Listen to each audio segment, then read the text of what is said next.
Esqueça não. Se me esquecer, sabe, mas você está contando. Muito bem. Louvado seja nosso Senhor Jesus Cristo. Para sempre seja louvado. Em nome do Pai, do Filho e do Espírito Santo. Amém. Ave Maria, cheia de graça, o Senhor é convosco.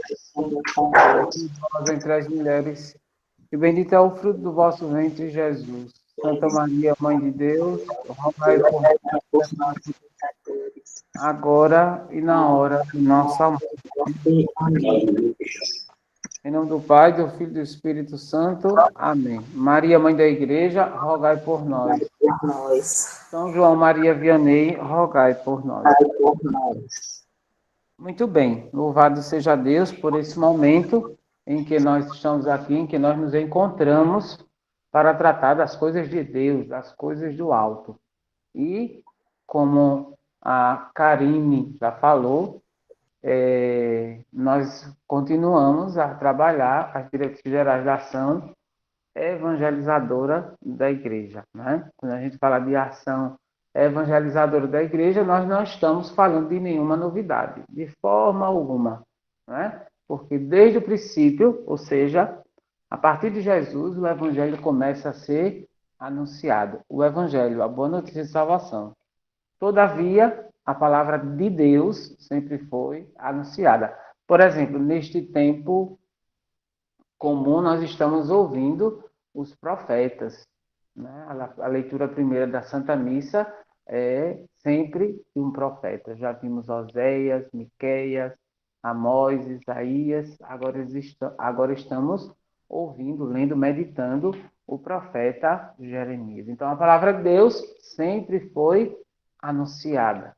E aí a expressão de Jesus, né? Ide e evangelizai. O que é evangelizar? Evangelizar é anunciar a boa nova, a boa notícia. Daí a palavra evangelho, boa nova, boa notícia. E que boa notícia é essa? É anunciar Jesus. Jesus é a nossa boa nova. Jesus é o nosso evangelho. Jesus é a nossa boa notícia.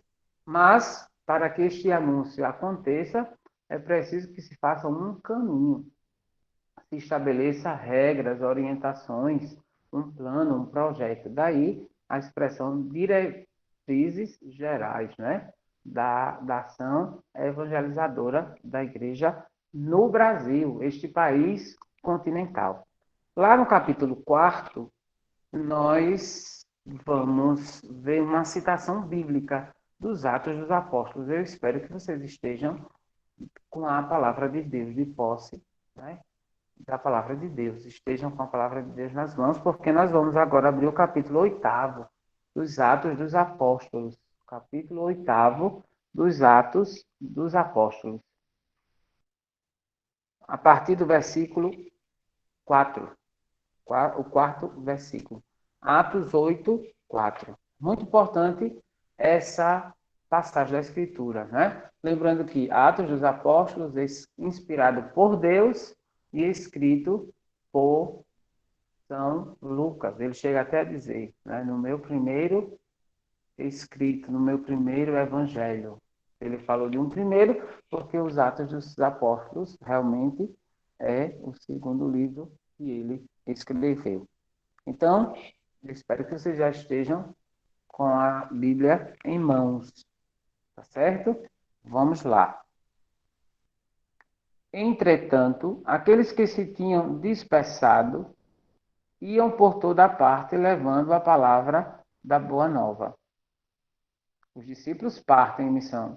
Primeiro partem em missão porque é necessário partir, não é? O próprio Jesus envia os apóstolos 2 para que anunciem a palavra de Deus. É preciso partir em missão. Há uma necessidade de pregar o evangelho. São Paulo dizia isso. Ai de mim se não evangelizar. Ai de mim se não pregar o evangelho. Os discípulos partem por necessidade de anunciar o evangelho. Depois, por causa da perseguição. No ano 70, tudo é destruído, Jerusalém, e aí eles partem, né? Fogem para, com isso, o evangelho ser mais difundido. Então, muitas vezes se dispersavam por necessidade e depois porque eram obrigados, né? Obrigados. E aí, continua. Foi assim que Filipe desceu à cidade de Samaria e começou a anunciar o Cristo à população. Não foi a um grupinho, mas a uma população, a muita gente. As multidões davam ouvidos àquilo que Filipe dizia. Veja, multidões no plural. As multidões não era a multidão. Ou seja, as multidões, muita gente que prestava atenção, que ouvia a palavra de Deus proclamada por Filipe. E aí, unânimes, o escutavam, vendo os sinais que ele fazia. De muitos possessos saíam os espíritos maus, dando grandes gritos. Foram curados também numerosos paralíticos e aleijados. Era grande alegria na cidade. E é esse versículo que o texto destaca. Era grande alegria na cidade. Veja, por que a alegria era grande? Porque a palavra de Deus, o Evangelho, estava sendo proclamado. Como é bom, né? Ouvir a palavra de Deus. Se deixar envolver pela palavra de Deus. Se deixar tocar pela palavra de Deus. Por isso que o salmista diz que a palavra de Deus é lâmpada para os nossos pés. E aí o capítulo 4 fala da igreja em missão. A igreja que parte. A igreja sempre foi missionária. Se a igreja deixar de ser missionária, perde o seu carisma. Qual é o carisma da igreja? Anunciar Jesus. Anunciar Jesus significa evangelizar. Mas eu não posso só evangelizar aqui pertinho, na minha casa, a minha vizinha ou ao meu vizinho. A missão, o ato de evangelizar exige sair. E sair significa missão. Veja como as coisas estão bem amarradas, bem entrelaçadas. Anunciar o evangelho significa também sair. Há uma necessidade. Por isso que Jesus diz, Marcos 16:15, ide por todo o mundo e pregai o evangelho a toda criatura. Não era só para ficar em Jerusalém. Não era só para ficar na região da Galileia, da Judéia e da Samaria. Interessante. Os discípulos começam como Jesus, evangelizando a Galileia, depois parte também para a Judéia, em cada lugar vão ficar os discípulos de Jesus, ou seja, os apóstolos e tantos outros, depois a Samaria. Depois São Paulo entende que é preciso sair, ir para mais longe. E aí, segundo alguns autores, São Paulo chegou até a Espanha. Não se tem certeza disso. Mas ele evangelizou muitos lugares distantes. Aí ele fez o quê? Fez missão. Missão é anunciar o evangelho, não no lugar pertinho, mas no lugar distante. É preciso sair. Jesus disse, ide por todo mundo e pregai o evangelho a toda criatura. Ou seja, a igreja esteve, está e sempre estará em missão. Quando é que a igreja deixará de estar em missão? Quando o reino de Deus se consumar. Quando houver um novo céu e uma nova terra. Ou seja, quando nosso Senhor transformar a nossa realidade. Então não vai haver mais necessidade de missão. Mas, enquanto isso não chega, né? Enquanto a palavra de Deus não se cumpre por completo, é preciso sair e evangelizar. É preciso sair e anunciar o evangelho, porque só o evangelho salva. Ou seja, só Jesus salva. E aí o documento vai detalhar essa ideia da missão. Ele diz assim, é impossível pensar de maneira uniforme a ação evangelizadora no Brasil. É bem interessante, porque, já disse no início, o Brasil é um país continental. Imagine, o estado de Alagoas é um dos menores, mas tem esse tamanho todo. Nós temos 3 dioceses, uma arquidiocese, 2 dioceses, 102 municípios. Enorme. Sergipe um pouco menor, os outros todos maiores. Como é difícil no sentido de desafiador anunciar o evangelho de um país tão grande, tão continental. Um país de tantas dimensões, de tantos costumes, de tantas influências. Aí eles, impossível pensar em um modo só, um único modo de evangelizar. Por isso que eu não posso determinar que todo o Brasil tenha só uma única metodologia. Por isso que ele fala de diretrizes gerais. Não é uma só diretriz, mas são vários caminhos para que o evangelho chegue. Porque o evangelho é anunciado no sertão, no litoral. O evangelho é anunciado na região amazônica. Que desafio, né? Os padres passam 2, 3 dias de um barco para chegar a uma comunidade. Imagine isso. A religiosa também, junto com suas irmãs, levam dias para chegar a determinada comunidade. Há comunidades em que o padre passa uma vez por ano. Imagine. Então, é um país enorme. Então, a ação evangelizadora se torna mais desafiadora. Não vamos dizer difícil, mas cheia de desafios. Às vezes, nós damos catequese num espaço bom, arrumadinho, organizado, e nós não imaginamos que muitas vezes no litoral a catequese acontece embaixo de um pé de coqueiro, ou no interior, no sítio, embaixo de um pé de mangueira. Imagine tudo isso, como é bonito, né? Um país grande, enorme, onde a palavra de Deus é semeada, é anunciada de diferentes modos. E aí ele avança, formar comunidades, aí ele vem nessa formação das comunidades. Lembremos da palavra comunidade, comum em unidade. O que é comum a nós? Jesus Cristo. A nossa catequese deve ter como centro Jesus. A nossa evangelização como centro Jesus. A nossa liturgia, que nós vamos tratar um pouquinho daqui a pouco, Jesus. Jesus é o centro da catequese, Jesus é o centro da igreja, Jesus é o centro da evangelização. Por isso que São Paulo diz, nele vivemos, nos movemos e somos. Ou seja, tudo gravita em torno de Jesus. Aí, nessa formação da comunidade, ele vai tratar o documento da casa da palavra, casa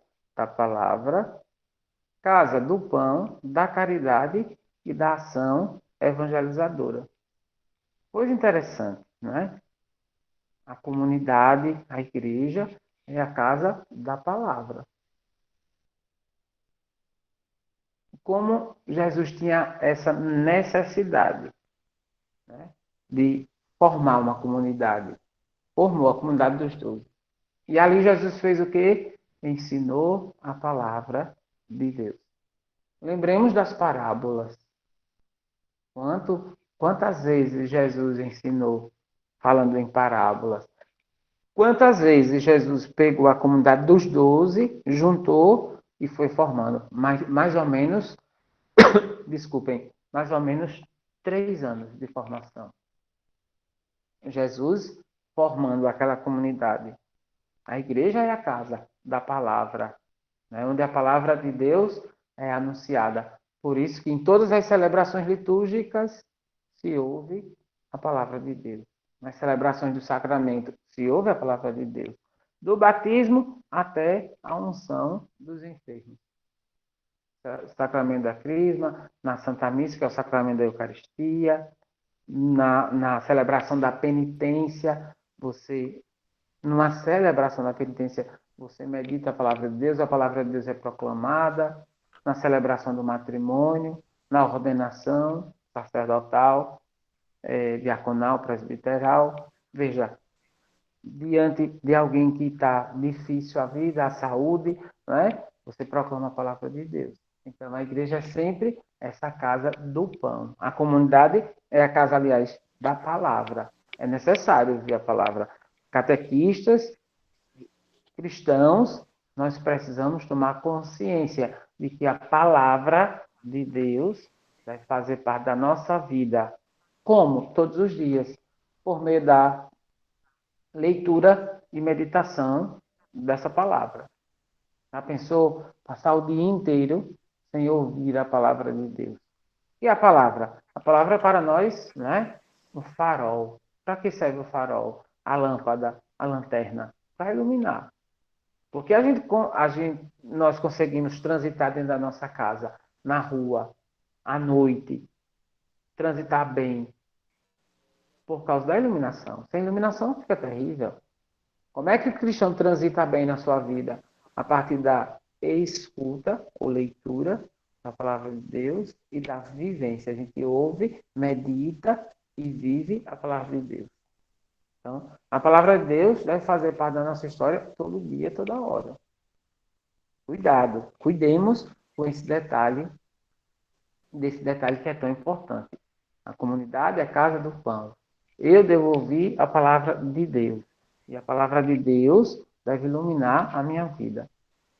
O cristão vive da palavra de Deus. Se orienta a sua vida, as suas relações, a relação acadêmica estudantil, a relação familiar, a relação profissional, os afetos, tudo se orienta pela palavra de Deus. Por isso que no formar comunidades, a comunidade se torna também casa da palavra. Depois, a casa do pão. O que é a casa do pão aqui? A gente pode considerar os sacramentos, né? Para que serve o pão? Para alimento. Mas, sobretudo, primeiramente, o sacramento da Eucaristia, a Santa Missa. Vale sempre recordar, não há fé católica sem Eucaristia. Fica deficiente a nossa fé. Não pode acontecer. Sou católico, sem missa não funciona, não acontece. Eu preciso, o Salmo diz, a minha alma tem sede de Deus, pelo Deus vivo anseia com ardor. Tem necessidade, por isso que nós estamos passando dificuldade nesse momento. Necessidade de se alimentar do pão da vida. Do pão da vida. Depois, a comunidade é casa de caridade, né? A comunidade é que igreja. Vamos pensar na igreja. A comunidade onde nós nos reunimos. É casa de caridade. Caridade não é só o ato de dar esmola, mas caridade significa amor. Aquele que ama se preocupa, aquele que ama cuida, aquele que ama protege, aquele que ama alimenta. Lembrem do capítulo 25 de São Mateus. Porque tive fome, me destes de comer. Sede, me deste de beber. Era forasteiro, me acolhestes. Preso, me visitaste. Tá certo? A comunidade é casa de caridade. Casa onde se celebra o amor. No passado se dizia assim, terminada a missa, começa a missão. Qual é a nossa missão? De viver essa experiência do amor que nós encontramos todos os dias na Eucaristia. E essa experiência de amor, onde Deus se faz comida e bebida, eu devo estendê-la aos outros. As pessoas vão duvidar de nós, se dissermos, sou católico, celebro a Eucaristia sobretudo aos domingos, e a vida é contrária, a vida é indiferente, é diferente daquilo que se celebra. Aí as pessoas não vão acreditar na nossa fé. Ou seja, eu celebro a fé para depois, nutrido pelo pão da palavra e o pão da Eucaristia, viver a fé. E também a comunidade é marcada pela ação evangelizadora. Tomemos consciência disso. É preciso evangelizar. É preciso anunciar Jesus. Esse mundo troncho, esse mundo de cabeça para baixo, precisa ouvir o Evangelho. Precisa ouvir o anúncio da palavra de Deus. Olha que responsabilidade. Hoje, a leitura primeira, Deus fala, e aquele povo, seu povo, escutem bem, aquele povo, seu povo, estava com o coração endurecido pelo pecado. O nosso mundo, os homens e mulheres do nosso mundo estão com o coração endurecido pelo pecado. Daí a necessidade da ação evangelizadora. Daí a necessidade de evangelizar. Se você é evangelizador, se você é catequista, se você pertence a algum movimento da igreja, se você não participa de nenhum movimento, mas vai à missa, procura celebrar a Eucaristia com dignidade, com piedade e volta para sua casa, você tem a missão de anunciar o Evangelho. Todos nós. O mundo só será melhor a partir do anúncio da palavra de Jesus. Como é necessário ter essa consciência, né, de evangelizar. São João Maria Vianney, o cura das, entra em Ars com a missão de evangelizar. Eu já disse isso. Na entrada da cidade, muito antes de chegar à cidade, ele pergunta a um garoto: menino, onde fica Ars? Aí o menino diz: fica para lá, e aponta. Ele diz: muito bem, você me apontou Ars, eu vou lhe apontar o céu. Foi isso que São João Maria Vianney fez. Apontou o céu. Evangelizar é apontar o céu. É apontar a salvação. É apontar Jesus. Eu não posso ir à missa, ouvir a palavra de Deus e ser indiferente ao mundo que me cerca. Não falar de Jesus para os da minha casa. Não falar de Jesus para aqueles que estudam comigo. Não falar de Jesus aos que trabalham comigo, aos meus amigos, aqueles que teclam comigo no celular, nas minhas redes sociais. Que cristão sou eu? Que cristão sou eu? Por isso que São Paulo tinha essa como meta, pregar a palavra de Deus. 4 viagens, praticamente, ele fez, enormes viagens. Mas ele saiu, né? Imagine, chegar sozinho numa cidade, sem ninguém, para falar de Jesus. Você chegar em Corinto, uma cidade marcada pelo pecado, uma cidade portuária que tinha uma influência, era influenciada pelo mal. Todo mundo que chegava lá, todas as pessoas que chegavam em Corinto, de diversas regiões do mundo, chegavam lá e depositavam seus maus costumes, os péssimos hábitos, os vícios. E ali, São Paulo chega e fala de Jesus. Veja que coragem. Que homem destemido. Você, cristão, não pode se calar, silenciar diante desse seu dever, que é anunciar a palavra de Jesus. Então, veja, a comunidade deve se formar como uma comunidade onde se celebra a palavra, como uma casa que é do pão, o pão alimenta. Na igreja nós somos alimentados pela Eucaristia, pelos sacramentos também. O sacramento da penitência, sobretudo já disse, né? Eucaristia e penitência.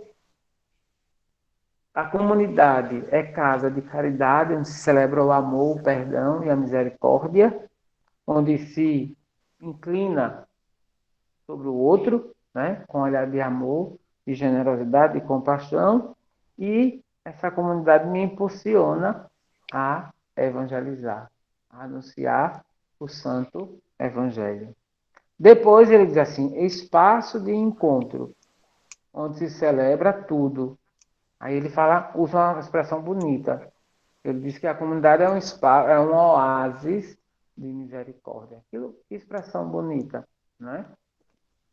Um oásis. O que é um oásis? É um lugar onde habita muita gente. E ali se manifesta a misericórdia. Não pode uma comunidade de irmãos que se odeiam e se detestam. É um contra-testemunho. Numa igreja, numa comunidade, onde o um não fala com o outro. Imagine. Onde um nutre raiva. É uma contradição. O que é que está fazendo ali na igreja? O que é que está fazendo ali? Ali é um espaço de encontro. Nós nos encontramos e celebramos ali um lugar, celebramos a misericórdia. E essa misericórdia se estende aos outros. Eu devo levar esta misericórdia aos outros. A igreja, ele fala a igreja em missão. Essa igreja em missão, ela primeiro se dá, antes da missão, essa igreja, pela experiência, né? Vejam como eles se amavam, diz os Atos dos Apóstolos. E aqui diz, era grande a alegria na cidade. Por quê? Porque era anunciado o amor de Deus. Atos 8:8. E aquele evangelho, né, sinal do amor de Deus, transformava os corações. E o povo ficava feliz. A igreja é um espaço de encontro, onde nós nos encontramos porque temos uma razão, Jesus Cristo. Ali se bebe da fonte na Eucaristia. Ouve-se a palavra, comunga-se o pão eucarístico. A parte dali, deste espaço de encontro, as pessoas se amam, se querem bem, se arranham também porque não são santos, mas que se redescobrem no perdão e na misericórdia. Todos nós devemos ter essa consciência de ser sinais da misericórdia do nosso Senhor. Imagine, sou da comunidade e vivo em divergência, né? Falo da filha do outro, penso mal, faço mau juízo, pelo amor de Deus. Então, sou fiel católico, mas sou desonesto, sou desumano, dou um jeitinho brasileiro.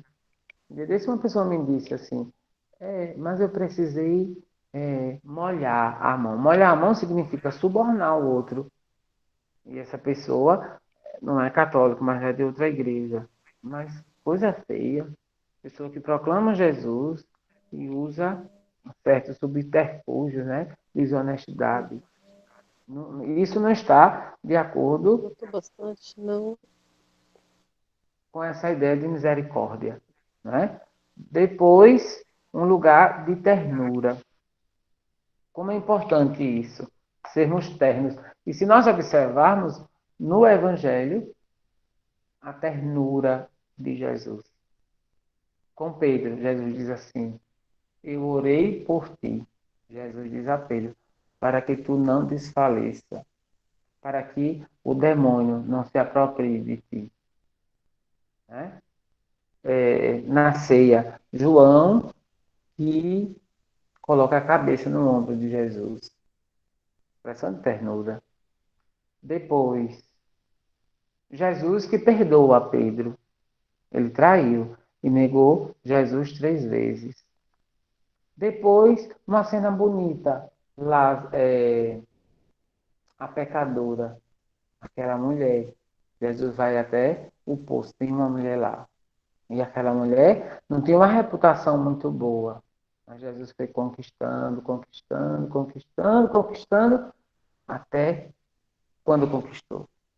Ele diz, vai chamar teu marido. Ela, eu não tenho marido. Olha, ela foi tão conquistada por Jesus que ela não tinha mais força para mentir para Jesus. Que coisa bela, né? Quanta ternura. Ela foi acolhida com muita ternura.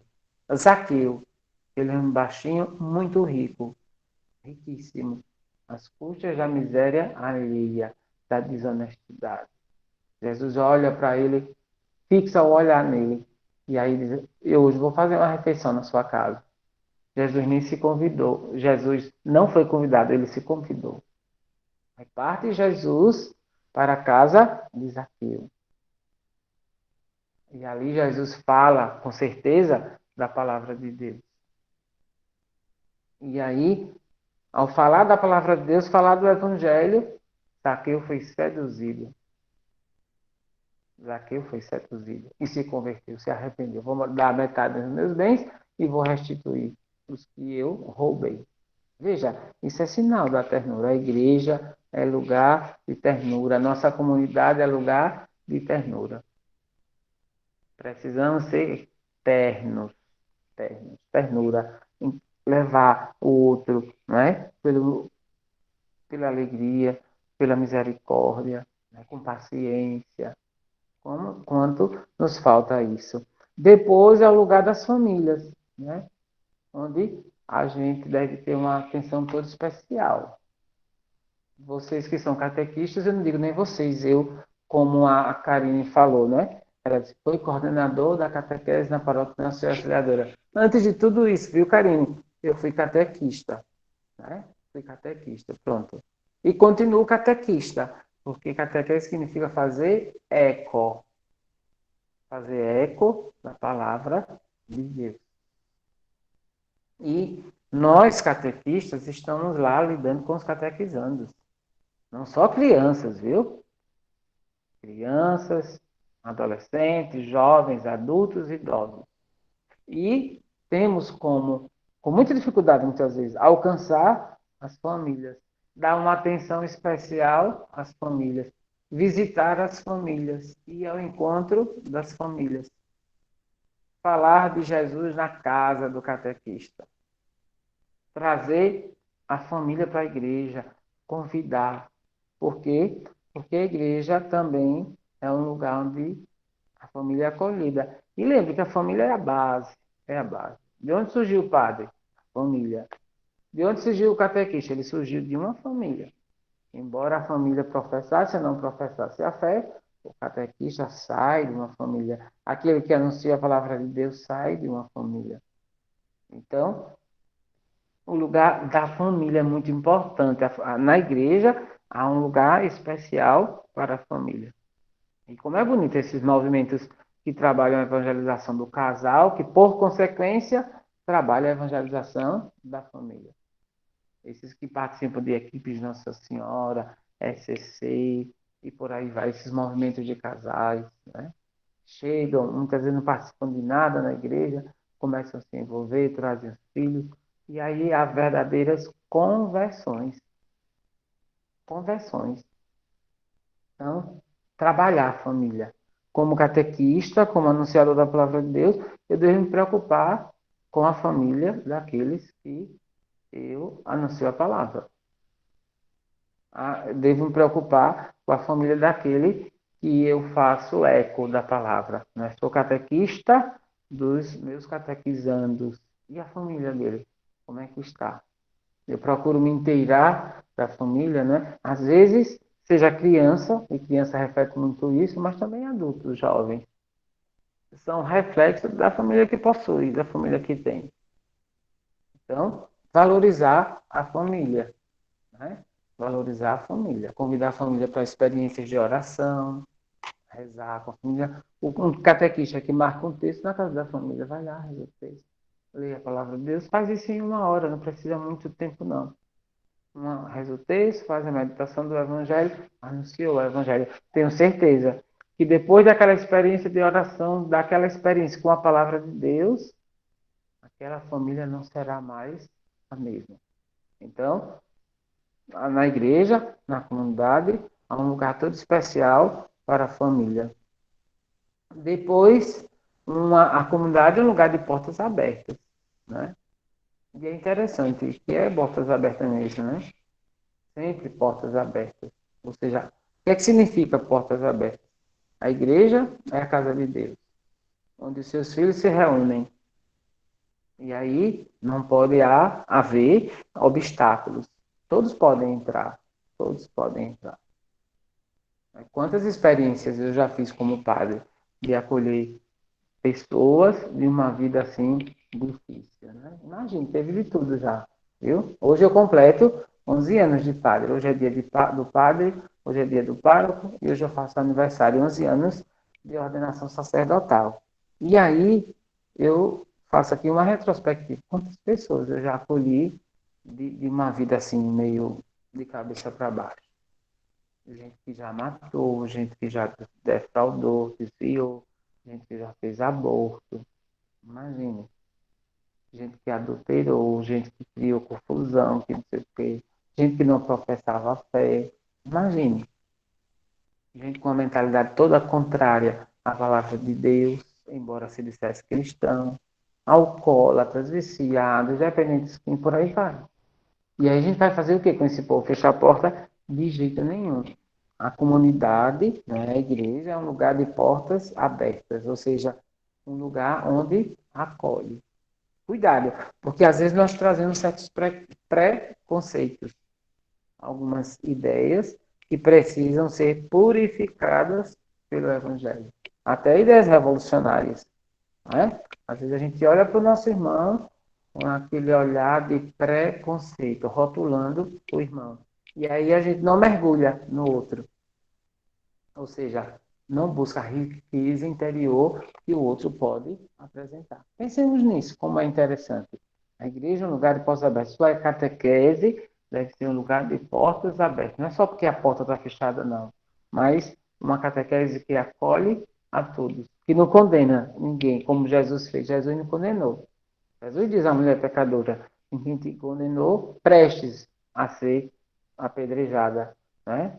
Jesus diz: cadê o pessoal que estava aí te condenando? Ela: não tem mais ninguém, não, todo mundo foi embora. Eu disse: pronto, ninguém te condenou, eu também não te condeno. Vai em paz, agora não peque mais. Quem acolhe, acolhe desse jeito. Não acolhe condenando, acolhe amando. Acolhe amando, aí depois vai moldando a pessoa. Né? E moldando de acordo com quem? Qual é a referência? O ponto de partida e chegada do Evangelho. Por isso que uma igreja de portas abertas é uma igreja em missão, viu?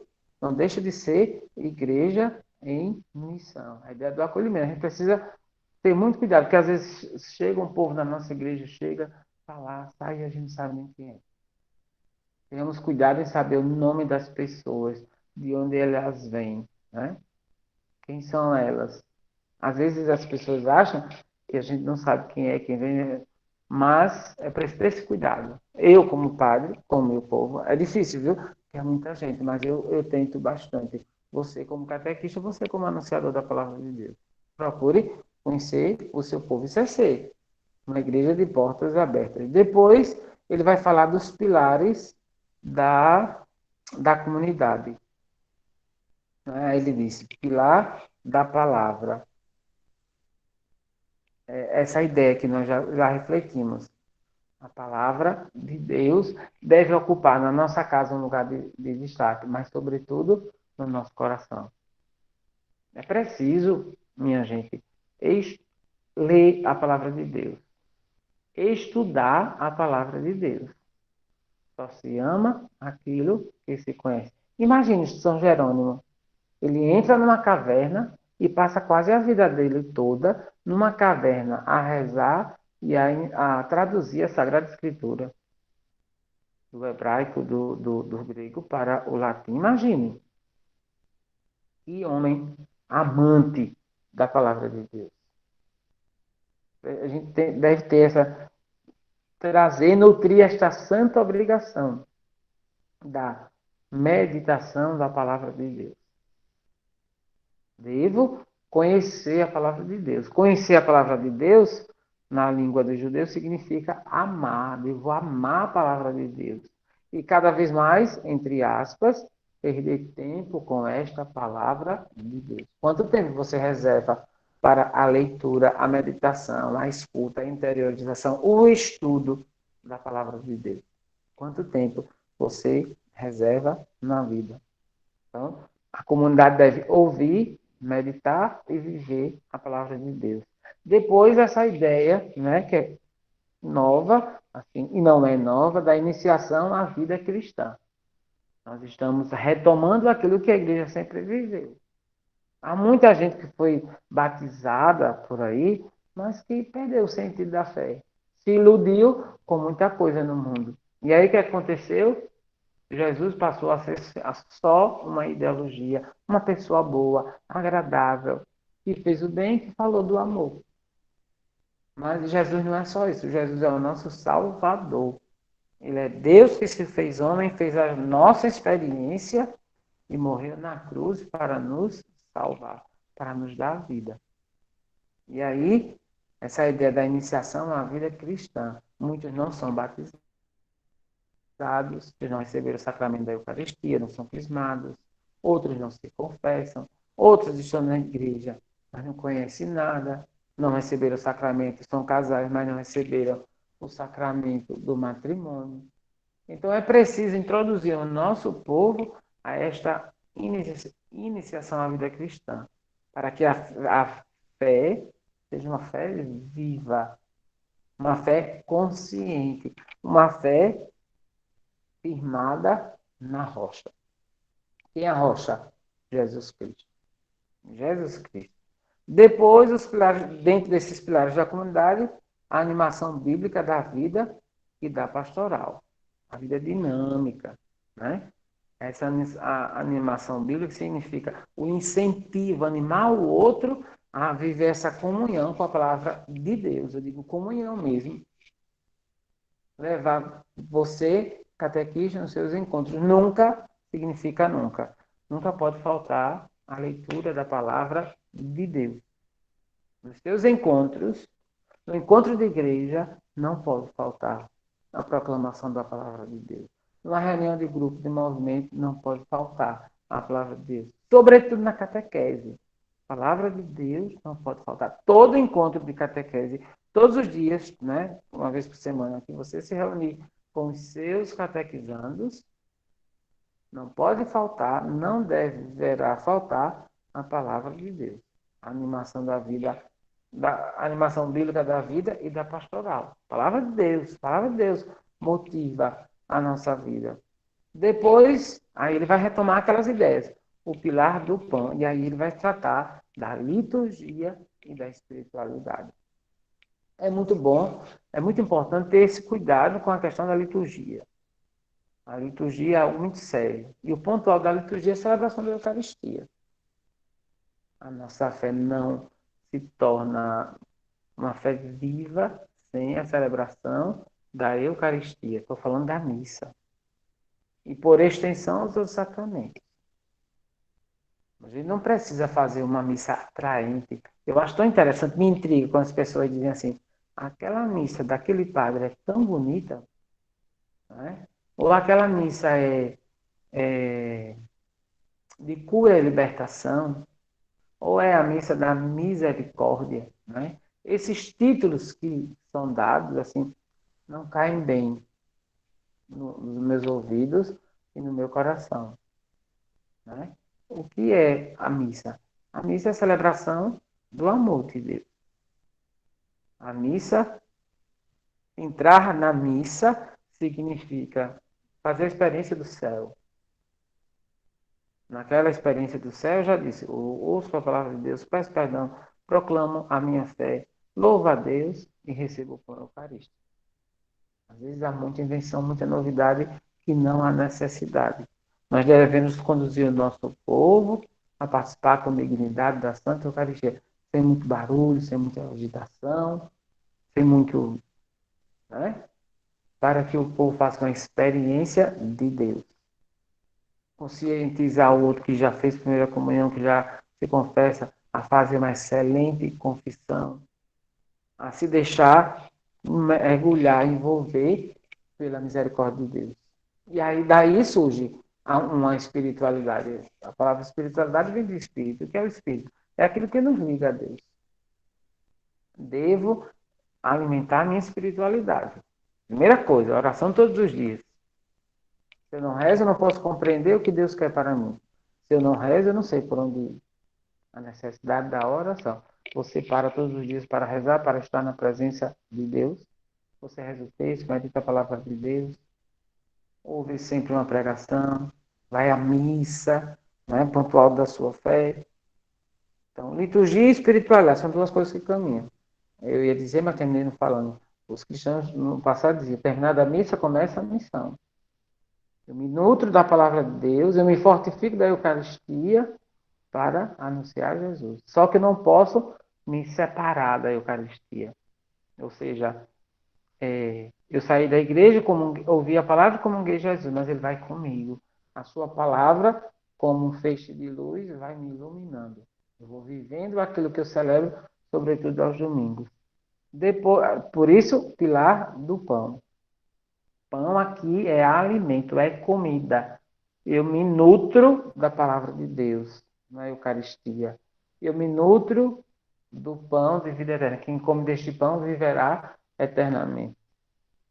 E a vida cristã se fundamenta justamente nisso, na liturgia, na oração, na comunhão com Deus, que se estende na comunhão com o outro. Depois, nunca pode faltar o amor, o outro pilar que ele fala, né? O pilar da caridade. Defender a vida. tenhamos cuidado, porque às vezes nós somos cristãos e defendemos o aborto. Eu devo respeitar quem fez o aborto, devo respeitar, mas não devo concordar. Eu não posso dizer, a vida é sua, você faz o que você quer dela. Não, não, a vida é dom de Deus, a nossa vida pertence a Deus. Eu não posso ser cristão, católico e defender o aborto. Essas uniões todas truncadas, tronchas que estão por aí. Não. Eu devo respeitar o outro sempre. A opinião do outro sempre. Devo respeitar o meu próximo. Não devo concordar com o mal que ele pratica. Ah, mas o mundo está mudado. O importante é amar. Né? Não sei se vocês viram o dia dos namorados. Dois presentes para os namorados, aí eu acho que era o Boticário, Natura, duas mulheres como um casal, não é um casal, dois homens como um casal, não é um casal, né? Um homem e uma mulher. Então, a gente não pode aceitar isso. A gente respeita a opinião do outro, mas esse não é o plano de Deus. Deus criou homem e mulher. Homem e mulher, ele os criou e os uniu. Pronto. Eu não posso ser cristão católico a favor do comunismo. O comunismo nega Deus. O socialismo nega Deus. Eu não posso ser cristão e defender aquilo que Jesus condena de forma alguma. Cuidado, viu? A serviço da vida, defender a vida. Defender a vida. Eu devo ser sal da terra e luz do mundo, fermento da massa. Nós ouvimos há pouco tempo no Evangelho isso. Defender sempre a vida. Não se omita.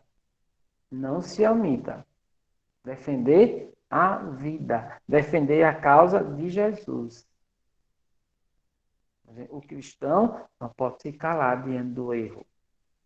Todo batizado é profeta. Ele anuncia a palavra, ele denuncia as injustiças. A gente não pode se acovardar, se acanhar, se intimidar. O mundo está aí, paganizado, sem Deus. Com o coração, repito Jeremias, endurecido pelo pecado. Mas qual é o papel do cristão? Ser sal da terra, ser luz do mundo. Defender a vida. Cuidado, viu? Tudo é permitido, nos diz São Paulo, mas nem tudo convém.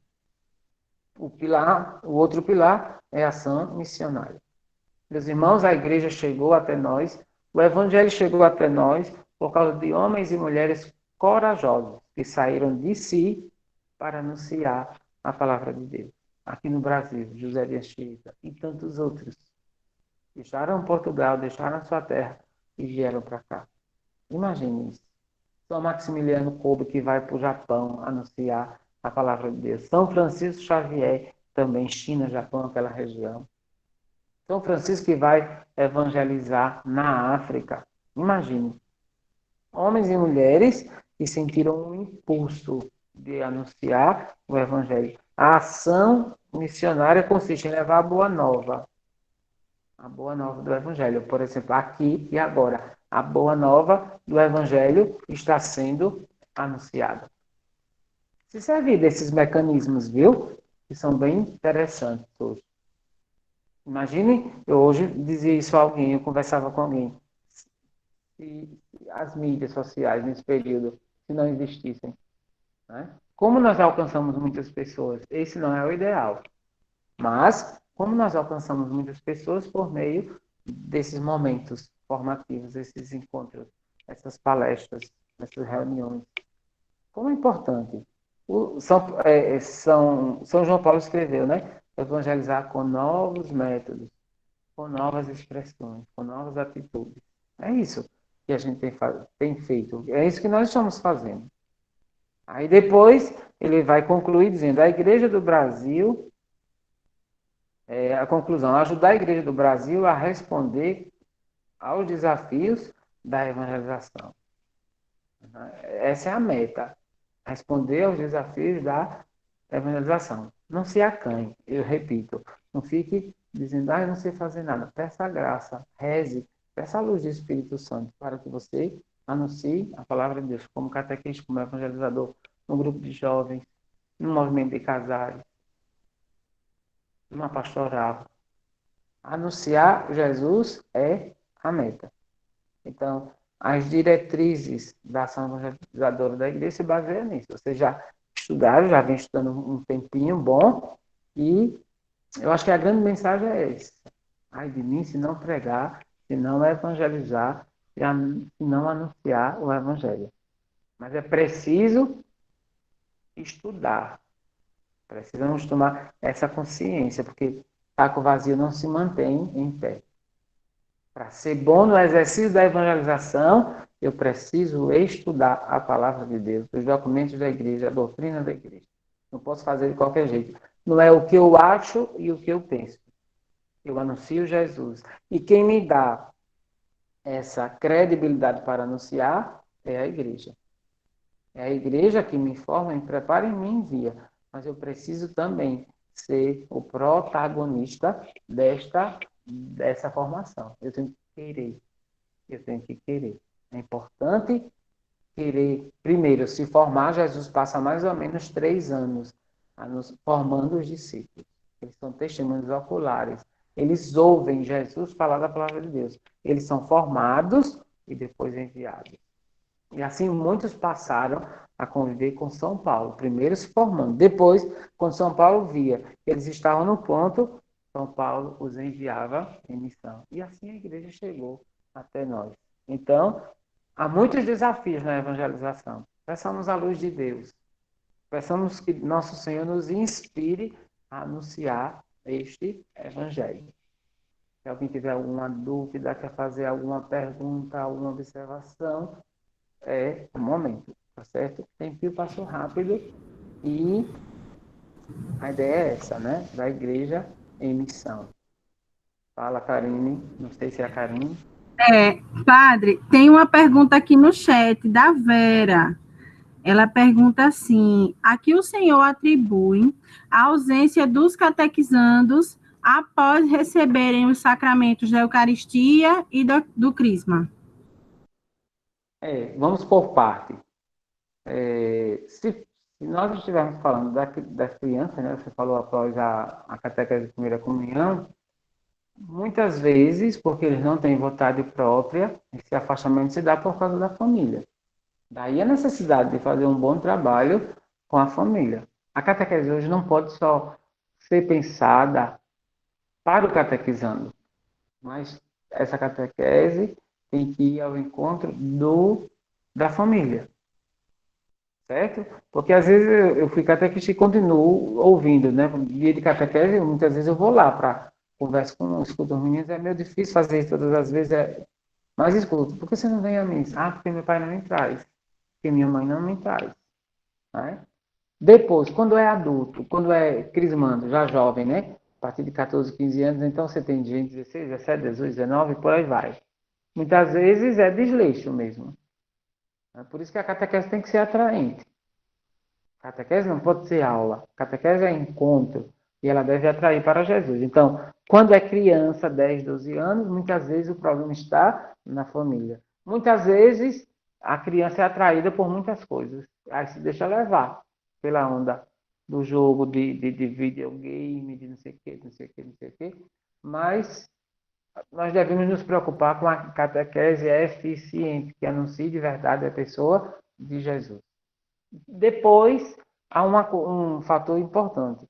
Você deu catequese, se eles não retornam, não voltam, lembre também de uma coisa, não fica assim com neura, não. Mas pense, né?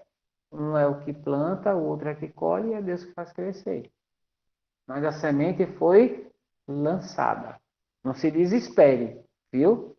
Mas sempre vai se autoavaliando, né? E pedindo a opinião também. Não tem problema não tem nenhuma angústia de pedir a opinião dos catequizandos. Como é que estão os nossos encontros? O que é que vocês sugerem? Não tem nada, não. Não tem nenhum problema. Contudo, pode também ter a nossa parcela de culpa como catequista. Mas são vários fatores também. O catequizando que não tem o apoio da família, né? Às vezes o crismando mesmo vem de uma família que ninguém quer nada com nada, ele não tem estímulo.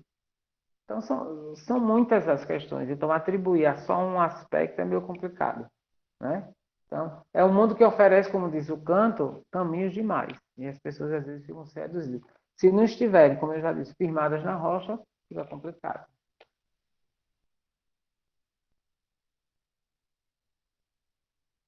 Pode falar, Karine. Tem mais alguém? Alguma observação? Pessoal que quiser interagir, pode ativar o microfone, fazer algum comentário também.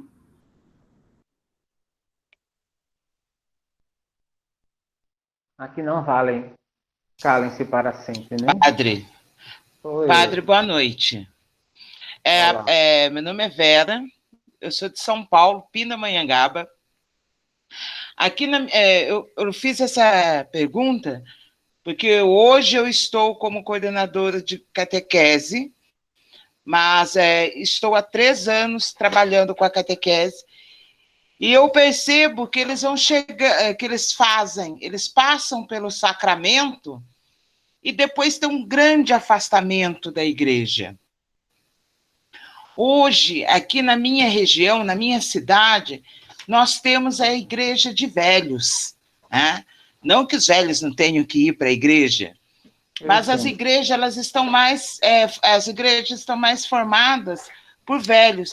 E eu me preocupo, enquanto catequista, enquanto católica, porque eu me criei dentro da igreja católica, sempre muito animada em participar. Sou de uma geração que participava com muito afinco da igreja e com uma coisa muito importante, com prazer e não por imposição. E hoje eu vejo que os adolescentes e as crianças, eles não veem esse atrativo no que diz respeito à Igreja Católica, no que diz respeito ao trabalho feito na Igreja Católica.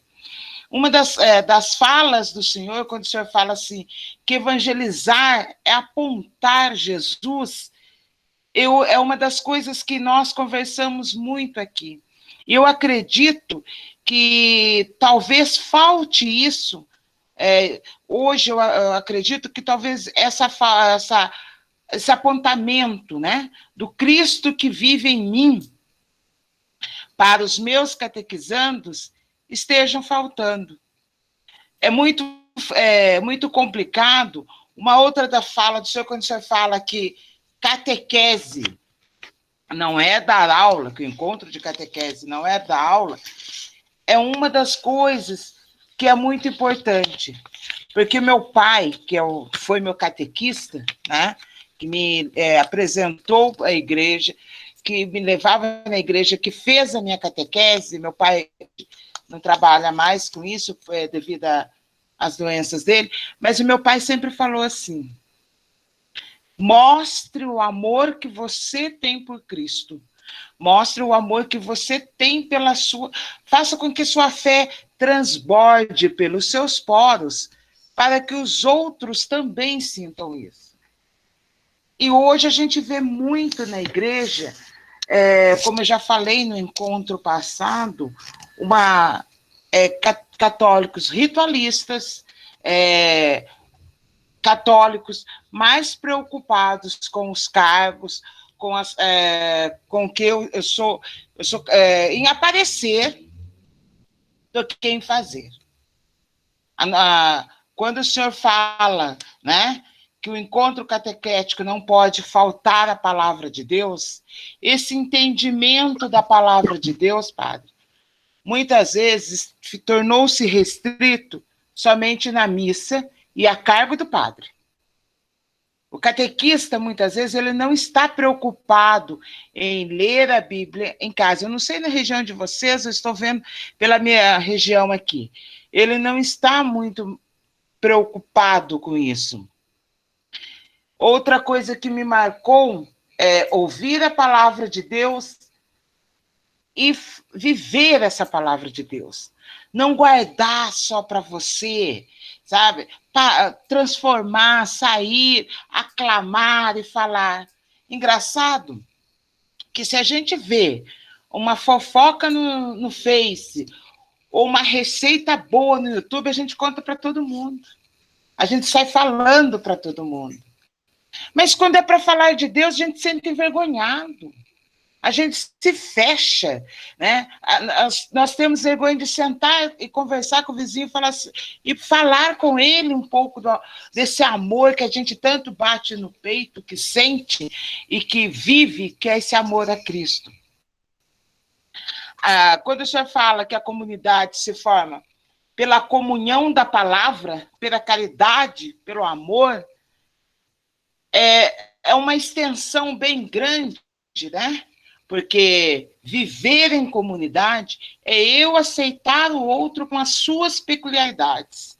Eu amar o meu próximo, mesmo que o meu próximo não seja igual a mim, não seja aquilo que eu sonhei para ele. É o amor, amar, o amor puro, o amor. Então, eu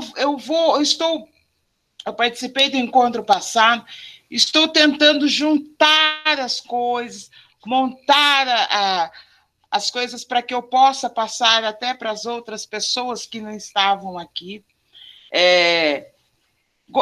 Agradeço a Karine que mandou para mim um material riquíssimo, né, que está me fazendo entender muito mais como viver o Cristo, como viver esse amor a Cristo, como viver a palavra de Deus, não só dentro da igreja, não só perto das pessoas com quem eu convivo enquanto católico, mas eu viver essa palavra de Deus diariamente dentro da minha casa, no meu ambiente de trabalho, né, com os meus irmãos.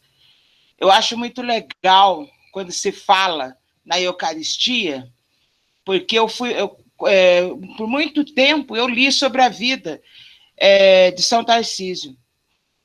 E foi nesse mesmo período, com 14 anos, que eu acabei participando de uma conferência que tinha como patrono São Tarcísio. E aí eu me apaixonei pela história da Eucaristia. E eu gostaria muito que os meus catequizandos tivessem essa paixão. Quando eu olho aqui na live e vejo alguns rostos, né, que é diferente do que eu costumo ver aqui na minha comunidade, que eu costumo ver na minha cidade, eu sempre me questiono, onde foi que nós, enquanto católicos, nessa caminhada de renovação e transformação da igreja, onde foi que nós deixamos o Cristo? Onde foi que nós guardamos esse amor por Cristo? Porque pode haver inúmeras formações, muitas leituras, mas se nós não vivermos isso dia a dia, de nada vai adiantar. Então eu fico aqui, eu escuto, eu compartilho, e cada vez mais vai me criando muitos questionamentos, né? Mas eu quero agradecer pela oportunidade que o senhor está nos dando, mas ainda me preocupa o caminho que a nossa fé católica, que a Igreja Católica ainda está indo. Não sei na região de vocês, mas o bairro onde eu moro, um bairro de 8 ruas, existem 26 igrejas evangélicas. E são ruas curtas, é um bairro com menos de 200 pessoas. São 26 igrejas evangélicas e uma católica. E quando eu olho para esses evangélicos, eu vejo que a maioria já participou da Igreja Católica. Então, onde nós, enquanto católicos, nessa transformação, nesse período, onde nós erramos? Ou será que nós erramos, ou será que nós simplesmente ignoramos, ou será que nós não fomos capazes de mostrar para eles esse amor em Cristo que a gente tanto falou no período de catequese? Será que nós não conseguimos fazer essa evangelização? O que você acha, padre? Eu acho um montão de coisa a partir daquilo tudo que você falou, viu? Muito bom ver você, viu, Vera? Vera, não é isso? Seja bem-vinda, não é? Isso mesmo, Vera. Você está lá em São Paulo, a gente está aqui, que bom. Então, veja, primeiro eu tenho que ter a consciência que Deus me chamou, certo?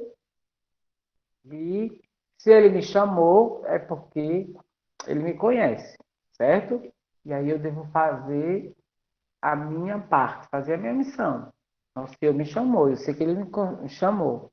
Você que é catequista, você não foi chamado pelo vizinho, pelo padre. Você foi chamado por Jesus por meio dessas pessoas. Ok? Convicção de que nosso Senhor me chamou. Convicção de que no tempo de Jesus não foi fácil para Jesus. Né? Quando Jesus começa a falar do pão da vida, da carne, e comida, o sangue e bebida, aí já começaram a gostar e disseram, suas palavras são muito duras, nós vamos embora. Então, no tempo de Jesus já havia desistência, viu? Na hora da cruz só havia um discípulo, São João. Ok? Só um discípulo, um apóstolo. Eram 12, viu, Vera? Não sei se você está lembrada. De 12 ficou só um, graças a Deus. E esse deu muito fruto. Né? Depois, nós vivemos num mundo onde há muita novidade. E aí parece que a palavra de Deus muitas vezes caduca, está ultrapassada. Porque a gente nós percebemos que as pessoas querem novidades. O evangelho não é uma novidade, novismo, não. Mas o evangelho é uma palavra nova, que sempre se renova. Certo? É palavra que se renova no coração do homem. Não é palavra que se prende ao modernismo, nada disso. Mas o evangelho é dinâmico. Ok? Jesus vai anunciando o evangelho vai se estendendo e alcançando o coração de tanta gente em tantos lugares. Contudo, o evangelho não pode se adequar ao mundo paganizado. Então, o que é que eu digo a você? Continue a sua missão. Primeira coisa, seja uma mulher de Deus, uma mulher que reza, uma mulher orante. Peça a inspiração de Deus para fazer uma catequese. Não espere que todos fiquem. Não esperem que todos fiquem. São Paulo encontrou uma frustração grande na vida dele. Não sei se você lembra, se vocês lembram. São Paulo chega em Atenas, na Grécia. E ali está vários templos e um templo para o Deus desconhecido. Aí São Paulo falou, fez um discurso bonito. E aí eles disseram assim, aqueles que estavam, os sábios que estavam lá naquele lugar, no Areópago. Aí eles disseram, interessante sua palavra, está certo, muito bem. Pronto. E ali se converteram no máximo 5 pessoas. No máximo, viu? Damares, não sei quem, pronto, terminou a história. São Paulo parou, desistiu, cansou? Não, ele continuou. Aí foi para outras cidades e muitos foram se convertendo. A palavra que você anuncia na catequese não se perde, minha filha. Não se perde, viu? No momento certo dará o seu fruto. O que a gente não pode desanimar. Por isso que o catequista deve ser orante. Por isso que o catequista deve cada vez mais estudar, se formar e se autoformar. Se deixar formar, se deixar polir, moldar, pela graça de Deus, formar. E ao encontro das formações. Há muita gente idosa nas nossas paróquias, há gente já madura, sim. Mas há aqui ali há crianças, há jovens. E aí a gente não pode parar, desistir. Né? Daí a necessidade de uma catequese dinâmica, viva, atual, associar o evangelho à vida, à realidade. Fazer sempre esse contraponto. Eu fui anotando, viu? O que você foi falando. Depois da sua preocupação de 200 casas, não sei, mais ou menos 200 casas, 26 igrejas, não é? Mas aí qual é o efeito que essas igrejas têm feito na vida da comunidade? Não é? O que é que se prega nessas igrejas? Se prega Jesus? O que a gente não pode ter é medo de anunciar o evangelho autêntico, verdadeiro. Vamos fazer a nossa parte. E tome consciência de que nós não somos nem seremos mais a igreja das multidões. No final de tudo, nós seremos um pequeno resto. Jesus diz no Evangelho, quem perseverar até o fim será salvo. Foi o tempo que a igreja de Cristo, a igreja católica, a única igreja de Nosso Senhor, foi a igreja de multidões. Tem diminuído. Eu nunca acreditei que o Brasil foi um país 100% católico, né? De nome, sim, mas de coração, de vivência da fé, não. Isso tende a diminuir porque as pessoas vão dizendo, vão assumindo. Eu não creio em nada, eu não... Pronto.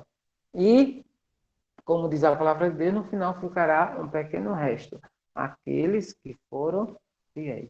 Então não desista. Não, cansa, desanima, mas peça a graça, a unção do Espírito Santo. Reze, estude, se deixe conduzir pela graça de Deus. Não desanime, minha filha. A semente que você lança, que Nosso Senhor lança por meio de você, não se perde. Aí eu termino dizendo, faça a sua parte. Viu? Seja excelente catequista. Dê o seu melhor. Faça aquilo que seu pai lhe disse, que sempre lhe disse, né? Um homem de Deus que ensinou a filha a ser uma mulher de Deus, a assumir a sua missão, a sua vocação. Tá certo, Vera? Obrigado, padre. Obrigado. Deus É abençoe. muito complicado, né? Eu que trabalho uma catequese com jovens, dentre os jovens que eu trabalho, que estão no meu grupo de catequizandos, tem envolvimento, as famílias estão presas, né? Então, é muito complicado, é muito difícil. A oração está sendo... Mais um motivo para você não desanimar, não parar. Veja, olha, São João Bosco dizia assim, que Deus nos colocou no mundo para os outros. Deus colocou essas pessoas nas suas mãos. Imagina quanta responsabilidade. Deus nos colocou no mundo para os outros. E essas pessoas foram colocadas por Deus nas suas mãos.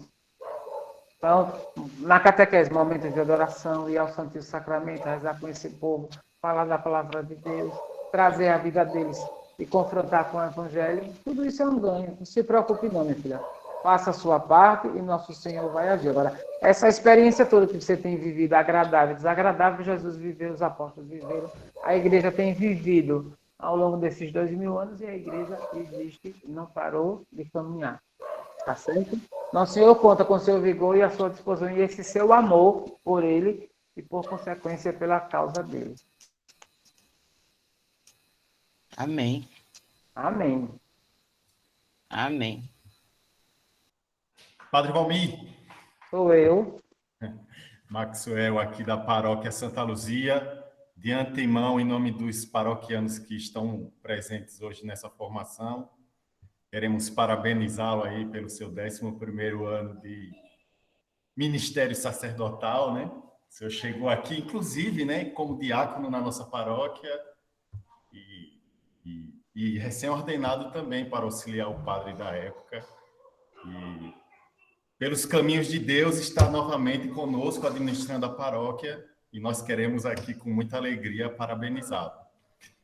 Padre, queria fazer só uma pequena retrospectiva para introduzir a minha pergunta. No primeiro capítulo, né, a gente viu o anúncio do Evangelho com o Padre Rios, e dando sequência no segundo capítulo, né, através desse relato da Vera, né, juntamente com o capítulo 2, né, esse relato da Vera, ele revela um pouco essa angústia de nós catequistas. O senhor, como sacerdote, né, vê isso muito mais aprofundadamente, né, no acompanhamento espiritual de seus paroquianos. E essa experiência, esses desafios que a mentalidade urbana vem propondo à igreja, né, a responder a todos esses desafios, nos faz criar uma primeira angústia, mas que foi muito bem ali explanado pelo Padre Marcos, quando ele fala que Deus está no meio de nós, né? Mesmo diante de todos esses desafios, é importante que o catequista também, né, tenha essa percepção, essa firme certeza da presença de Deus, né, junto conosco, enfrentando esses desafios, né? E em seguida, né, no capítulo 3, ele vai falar da igreja nas casas, uma boa metáfora para a gente, né, aproveitar para colocar em prática nesses tempos difíceis, né, que apesar da reabertura gradual da igreja, foi um momento de experiência para a gente poder colocar em prática essa experiência que já é inata da família natural criada por Deus, que é a igreja doméstica, né?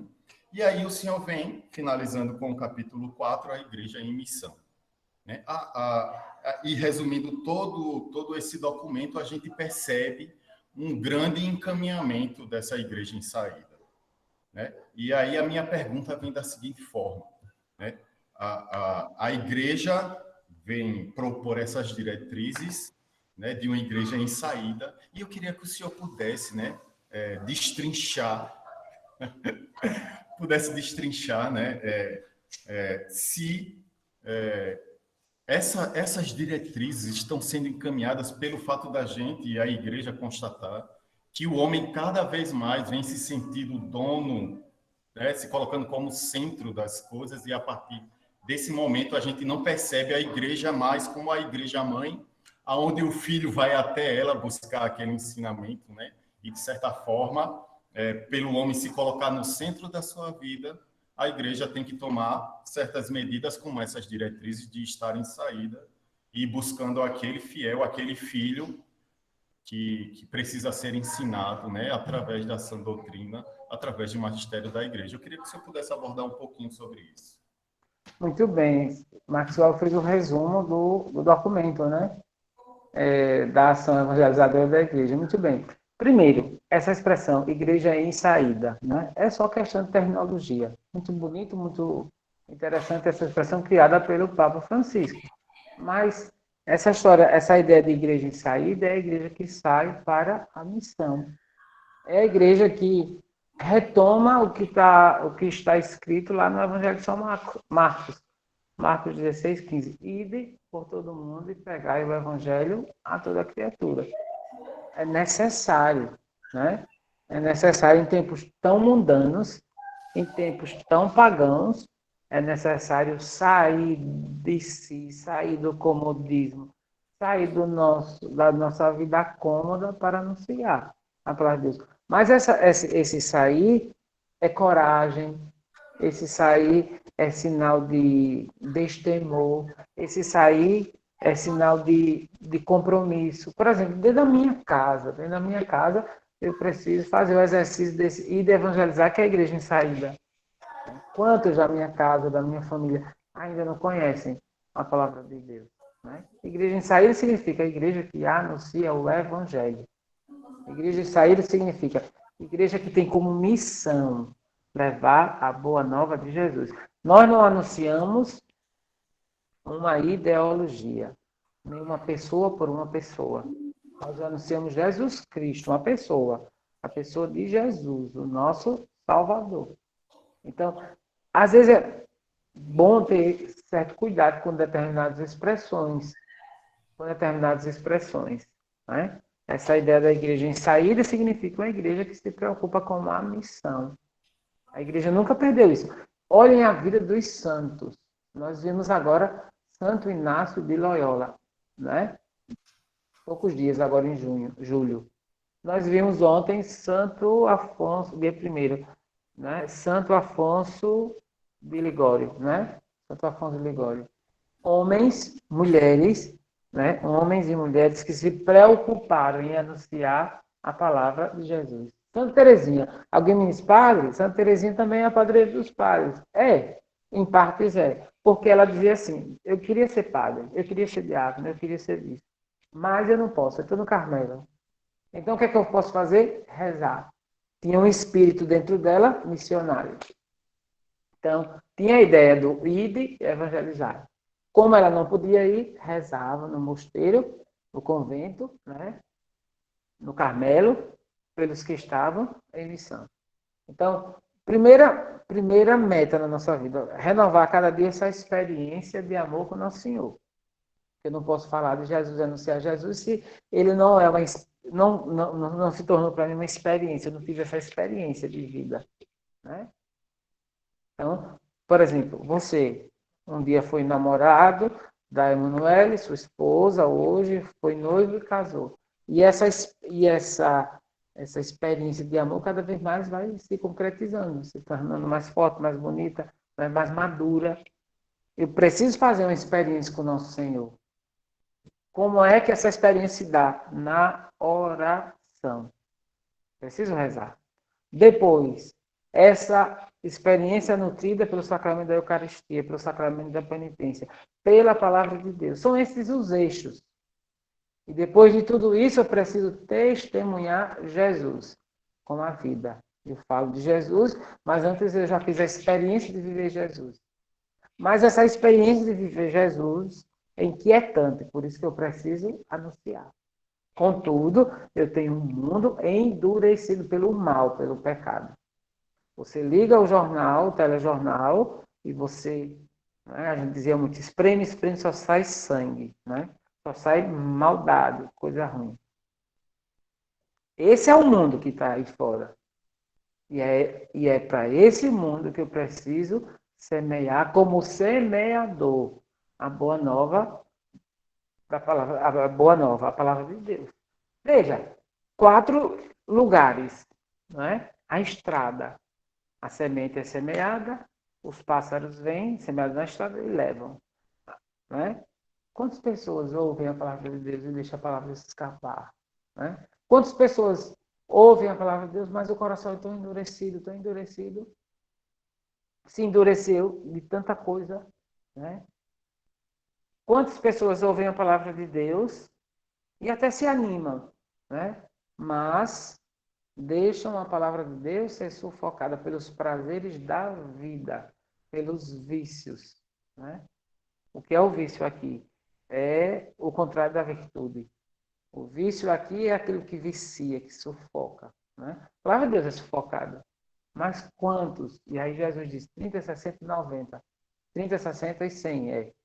Ou seja, quantos ouvem e vão se deixando moldar, converter pela palavra de Deus. Então, eu não posso me cansar de anunciar. O mundo precisa ouvir falar de Jesus. Você no seu trabalho. Você com seus amigos. Né?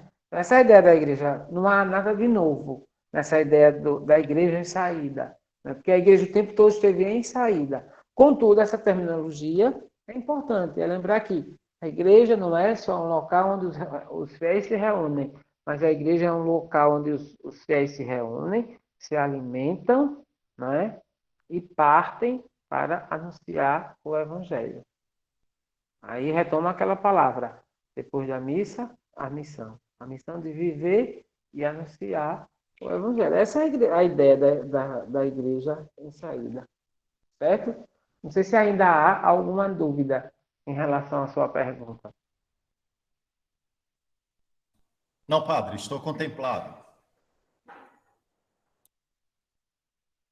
Muito bem. Mais alguém? Pode perguntar, viu? Pode fazer uma observação.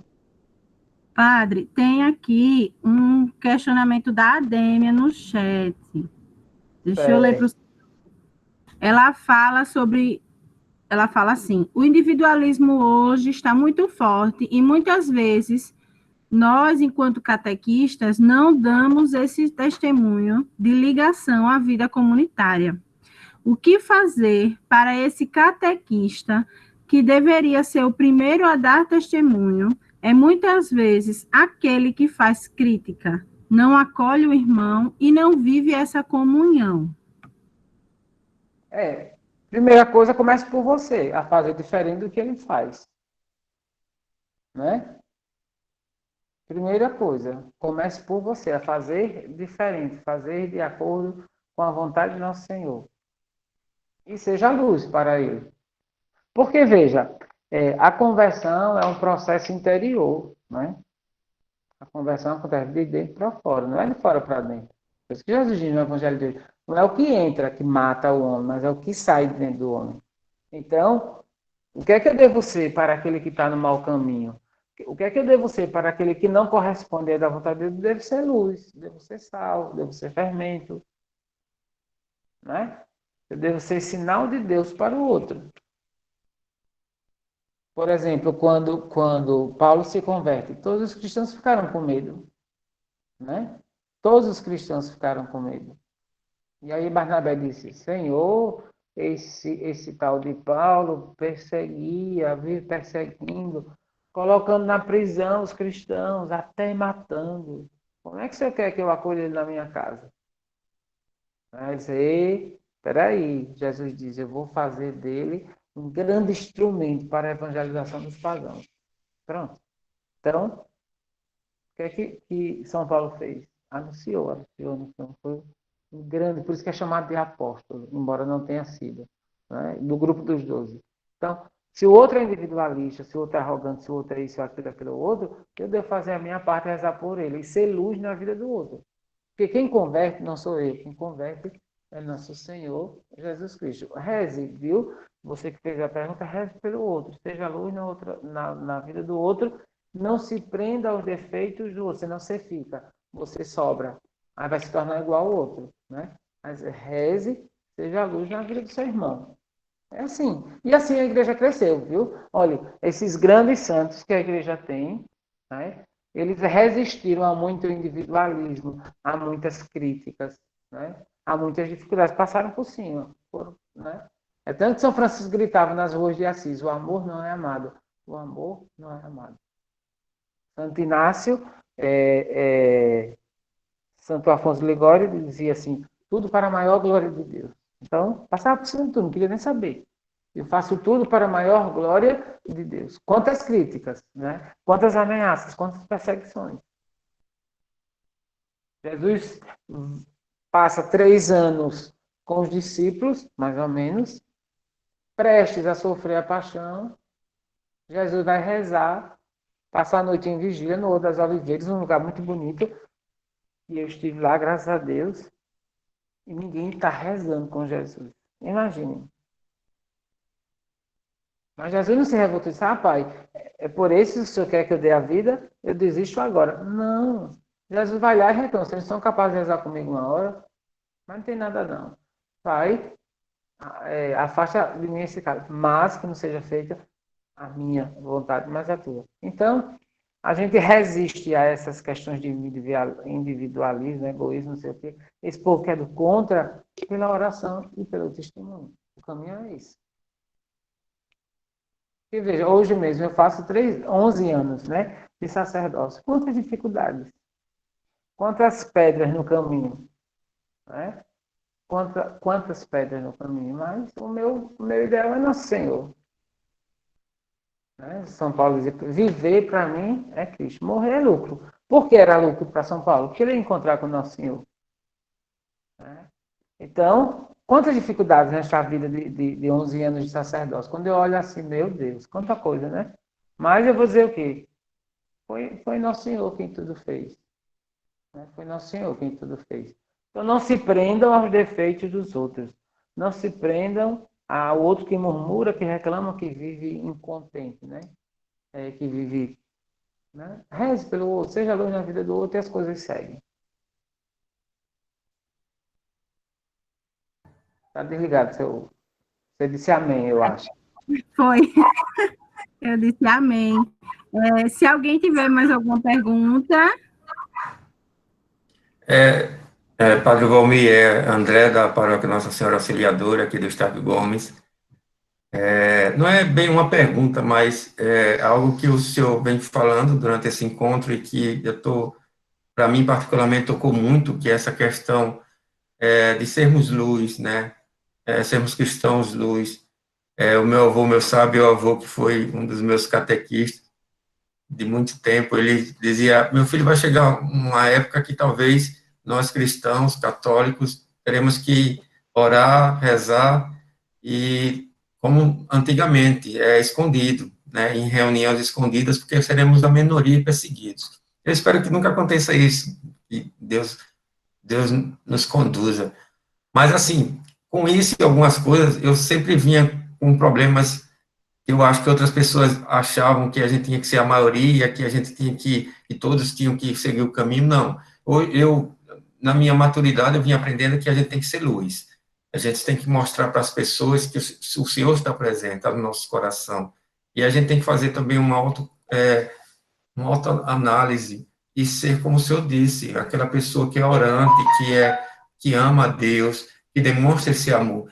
É para isso que eu acredito que nós estamos aqui, que Deus nos chama, desde os grandes santos até nós pecadores, para mostrar a algumas pessoas que Deus está presente, né? E que a gente também tem que aprender muito com isso. Quando a gente fala em paróquias, eu não estou, entendo, não estou criticando ninguém, tá certo? Pelo amor de Deus. Eu estou dizendo assim, quando a gente fala em paróquias que tem essas pessoas de um jeito, de outro, que são individualistas, então, poxa, eu estou vendo isso, e eu, será que eu não estou sendo assim?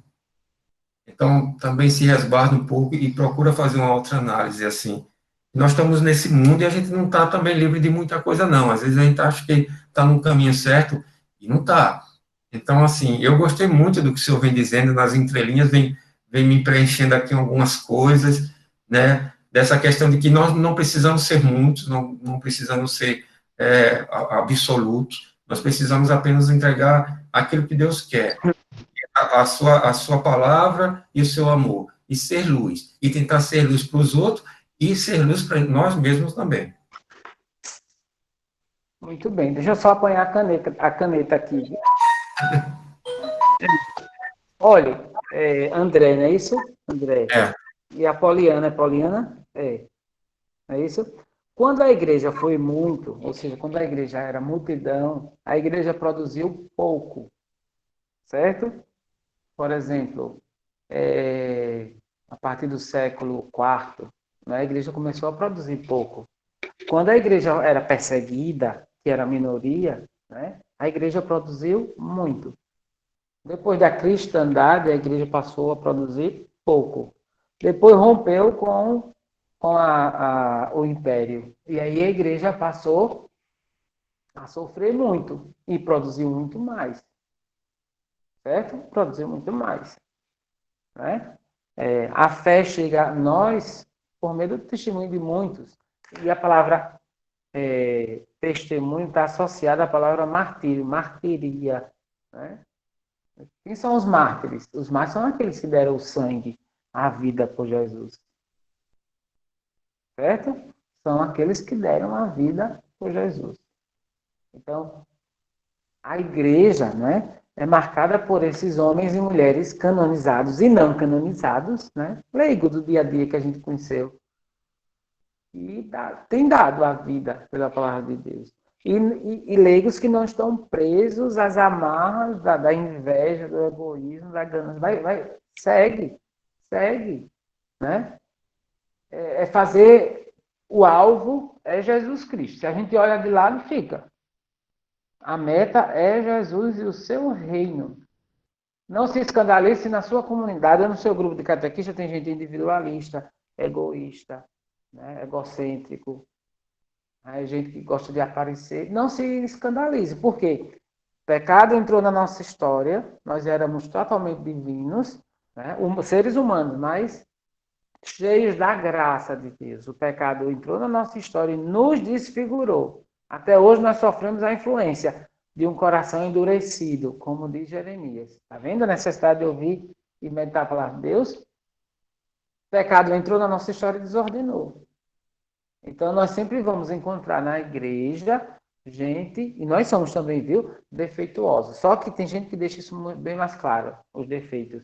Às vezes reconhece o defeito, mas não trabalha, não se converte. Então, essas pessoas devem ser para nós estímulos na caminhada, e não o contrário, não nos deve desanimar, porque os grandes homens, as grandes mulheres da igreja não desanimaram. Não se escandalizem. São João da Cruz, os frades não concordavam com a reforma que ele queria fazer no Carmelo. Não é reforma física, não, mas é a reforma humana, estrutural, das estruturas. O que os frades fizeram? Pegaram São João da Cruz e colocaram na torre da igreja e prenderam ele num quarto lá na torre. Prenderam na torre. Ele ficou mais de 1 ano, 2 anos, ou quase 3 anos preso lá. E aí, quando São João da Cruz aproveitou a oportunidade, fugiu, foi embora. Se revoltou contra os irmãos, não. A meta dele era uma: continuar anunciando a palavra de Deus. E fez a reforma do Carmelo, da ordem. Veja, não desanimou.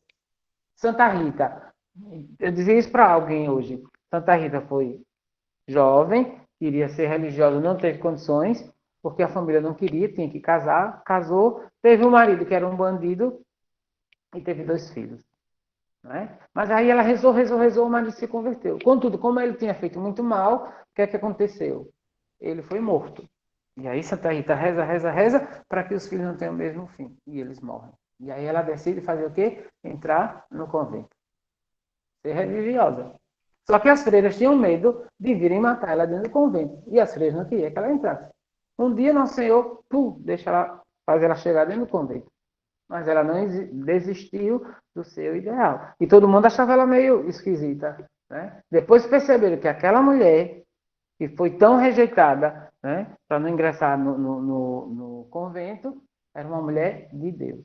E tinha fama, tinha ar de santa. Todo mundo via que ela era uma santa. Veja, né? Mas ela insistiu, até que entrou no convento, e a vida daquelas irmãs se transformaram a partir do exemplo daquelas irmãs. Outro exemplo, eu gosto muito da vida dos santos, viu? Que são homens e mulheres que nos apontam Jesus. Santa Teresinha foi perseguida dentro do convento. Tinha uma irmã que perseguia, até na hora de lavar a roupa, jogava com toda a força a água, que espirrava, mas ela não desistiu. Aí que ela amava mais a irmã, aí que ela amava, fazia o exercício da conversão e da santificação. Então, olhemos para o alvo. Quem olha para os lados fica. Está ouvindo, né, Vera? Você de Pindamonhangaba. Não é nome difícil de pronunciar. Quem olha para o lado, né? Se a gente se prende, né, no lado, nós temos que olhar para o alvo, e o alvo é Nosso Senhor. Então, precisa rezar muito, viu? Rezar, fazer penitência, se confessar, participar ativamente com devoção da Santa Missa, se nutrir dele para conseguir atravessar esse vale de lágrimas, como diz o Salmo 22. Esse é o caminho. Muito bem, André.